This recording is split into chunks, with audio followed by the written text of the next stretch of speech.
Let A be a 3 cross 3 matrix of non-negative real elements such that matrix A multiplied by 1 1 1 is 3 times 1 1.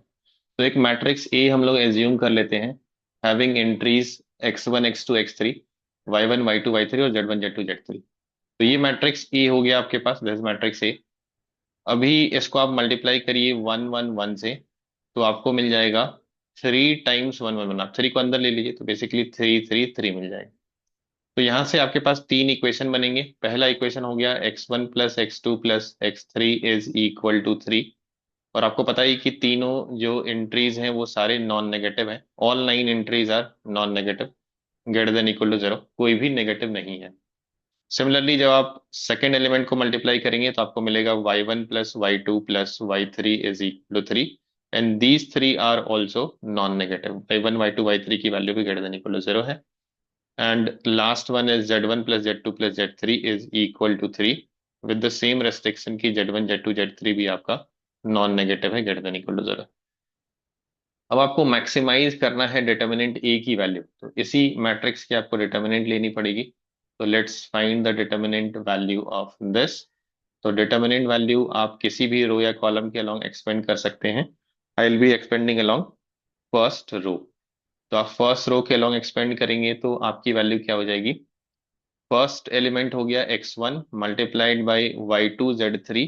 लिख लेता हूं यहाँ पे y2 z3 minus z2 y3 plus next element as x2 लेंगे, internal sign negative हो जाएगा तो plus की जगह माइनस कर दीजिए। Minus x2 multiplied by first row के लॉन्ग एक्सपेंड कर रहे हैं हम लोग y1 z3 minus y3 z1। And the last entry will be x3 multiplied by y1 z2 minus z1 y2। अब इसको थोड़ा रीअरेंज कर लीजिए आप। All the positive terms write in one bracket and negative terms write in the other bracket. तो positive terms क्या हो जाएगा आपका x1 y2 z3 from here, then x2 y3 z1 from here, and last bracket से आपका x3 y1 z2 हो जाएगा। तो these are the positive terms. Negative में आपके कौन रहेंगे, ये वाले टर्म रहेंगे x1 y3 z2, then x2 y1 z3 and x3 y2 z1। तो आपको क्या करना है, इसको मैक्सिमाइज करना है। And all the entries are from 0 to 3। अगर सारे नॉन नेगेटिव हैं और उनका समेशन 3 है तो सारी ही एंट्रीज 3 से छोटी ही होगी, 3 के बराबर हो सकती है, और 0 से बड़ी होगी, 0 के बराबर हो सकती है। बट ये सब रेस्ट्रिक्शंस भी फॉलो करना है, ऐसा नहीं कि सारी ही x1 x2 x3 को आप 3 कर देंगे तो फिर तो समेशन उनका 9 हो जाएगा। तो ये भी इनिशियली आपको फॉलो करना है कि इनका समेशन x वाले का 3 हो, y वाले का 3 हो, z वाले का 3 हो। तो ये तो क्लियर है कि आप पूरे वैल्यू को मैक्सिमाइज करना चाहते हैं तो इधर वाले को मिनिमाइज करना चाहेंगे, और मिनिमम वैल्यू 0 से कम हो नहीं सकती, तो 0 इसकी वैल्यू आप मिनिमम रखना चाहेंगे, दिस इज क्लियर। और इसको आप मैक्सिमाइज करना चाहेंगे तो x1 x2 x3 इनका समेशन 3 है। तो मान लीजिए थोड़ी देर के लिए कि दोनों तीनों में से कोई एक 3 है और बाकी जेरोज हैं। तो इससे क्या होगा कि ये वाला आपका मैक्सिमम हो जाएगा। फिर आप ये भी देख लेंगे कि अगर 3 नहीं करते तो क्या दिक्कत आती। तो किसी एक को आप मैक्सिमाइज कर दे रहे हैं, x1 को आपने मैक्सिमाइज कर दिया तो x2 और x3 अपने आप 0 हो जाएगा। अब यहाँ पे आप कुछ भी वैल्यू डालिए y3 z1 की, y1 z2 की, चूंकि एक एलिमेंट 0 हो गया तो बाकी सब तो 0 ही हो जाएगा। तो आप y3 z1 या y1 z2 को मैक्सिमाइज करके करेंगे क्या, वो वाले तो 0 ही होने वाले हैं। तो आप y2 z3 को ही मैक्सिमाइज कर दीजिए, ये 3 कर दीजिए, ये 3 कर दीजिए, बाकी सबको 0 रहने दीजिए, क्योंकि जैसे ही x2 x3 0 हुआ है तो ये पूरा प्रोडक्ट ही 0 हो गया है। तो आप इन तीनों को एक ही जगह पे मैक्सिमाइज कर दीजिए। ऐसा करने से क्या ये 0 हो पा रहा है, एक बार वेरीफाई कर लीजिए। तो x1 y2 z3 के अलावा बाकी सब तो 0 ही है ना। तो यहाँ पे आपका y3 0 है और z2 भी 0 है, बट एक 0 है तो 0 हो गया। सिमिलरली यहाँ पे आपका x2 0 और यहाँ पे x3 0 है, तो ये 0 हो रहा है, मतलब 27 इज द मैक्सिमम वैल्यू। अब आंसर तो आ गया आपका 27 है। लेकिन अगर हम लोग ऐसा सोचें कि 3 यहीं पे ले रहे हैं इससे मैक्सिमम होगा, ऐसा जरूरी है क्या।